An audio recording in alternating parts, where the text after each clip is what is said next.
All right, friends, today we're going to run through bivariate correlation, which is really one of my absolute favorite things to do in SPSS. Just a real easy procedure and can tell you a whole lot about a data set real quickly. Very straightforward. So let's jump into it. Let me go ahead and explain this to you in a way that might help you with regard to your assignments. So, for example, I might ask you a question like, what is the relationship between price and horsepower? Right? Very simple question. What I want to highlight in this case is I'm asking you, what is the relationship? That word relationship is a key word that you'll need to focus on. If you see something that says relationship, you should think, I need to run a correlation. Relationship is like a trigger word for that sort of thing, particularly in the assignments that I've given you. So keep that in mind. If you see that, that's going to be something that you want to follow. Relationship equals correlation. So that's our question we're going to chase. And if we start to analyze, or we start almost all of it, real straightforward, we're just going to scroll down to correlate, right? So it's a bivariate correlation, and conveniently enough, it's listed as bivariate, right? So we'll click on that. And the question is, once again, what is the relationship between price and horsepower? So I'm literally going to click on price, move it over with the arrow, okay? And then I'll click on horsepower, move it over with the arrow. And that's it. What you can do, like if you're inclined, once again, a comfort thing, but you can actually just move it back and forth. So horsepower, I can just drag and drop, like so, and it's just fine, right? Don't need to worry about, oh, I have to do it this way or that way, whatever you're most comfortable with. Likewise, too, it doesn't matter if I put them in reverse order, horsepower and price in thousands, or price in thousands and horsepower. The data will still produce the same outcome, and your answer will still be correct. So just want to let you know there, you're in good hands. So all you have to do is hit those two things, and just hit OK. The data comes back very straightforward, so what I'm going to have you highlight, I tend to look at this just top part, right? So you'll notice that this is a mirror image of itself. So it's price in thousands and horsepower, or horsepower and price in thousands. But you'll notice these values and these values are identical. Okay. What might throw people off, sometimes they're like, well, where does this one come in? What does that one mean? Well, in that case, it's price in thousands correlated with price in thousands. So something correlated with itself, of course, is going to produce a R value of 1, right? Because it's perfectly correlated. Anywho, let's move on. So price in thousands, what we're seeing here is price in thousands horsepower correlates at a 0.840.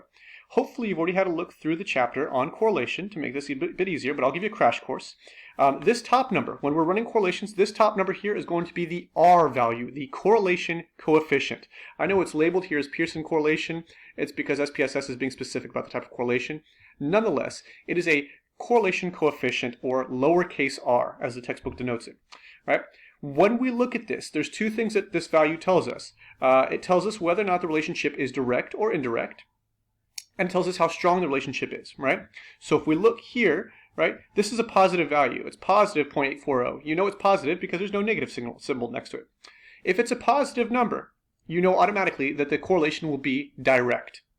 If it's a negative number, you'll know the correlation is indirect, and I'll show you an example of this in just a moment. At 0.840, this is approaching 1. 1 is the highest that this thing goes. So the higher the number, or the further the number is away from 0, essentially, the stronger the correlation. And some general guidelines, I would say, for R values, anything between 0.0 and 0.3 is going to be weak. 0.3 to 0.5 would be moderate. And anything greater than 0.5 is going to be strong. Okay? So there's your R value.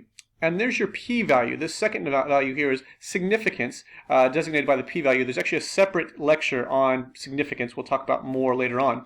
But for the purpose of this assignment, I would ask you to provide me both the R value here and the p-value here. For the p-value, what you need to know is it is significant if the p-value is less than 0.05. Okay? If it is 0.05 or greater, it is a not significant correlation. Okay, that's all that this value tells you. It's significant or it's not, and it's not sort of, kind of, barely, almost. It is binary. It is either significant or it's not, below 0.05 or not. Let me just real quick run you another example so you can see what an indirect correlation looks like. So if I go correlate bivariate, and in this case, let's do price in thousands and sales in thousands. So obviously a car that's more expensive will sell fewer, right? So what we see here is a negative correlation. The R value is negative, or indirect in this case. And notice it's weaker too. I've still got this other one open. So this is 0.840, so that's quite a strong correlation. In this case, we have a negative correlation, indirect correlation, and it's moderate at best. It's just above that threshold I gave you for moderate, right? What I want to point out before I conclude this little segment here, you can have a strong indirect correlation. Strength and direction are unrelated to each other. Direction simply has to do with it being negative or positive. The absolute value of the number is what determines the strength. So just kind of keep that in mind as you go to interpret these examples and the assignments that have been assigned.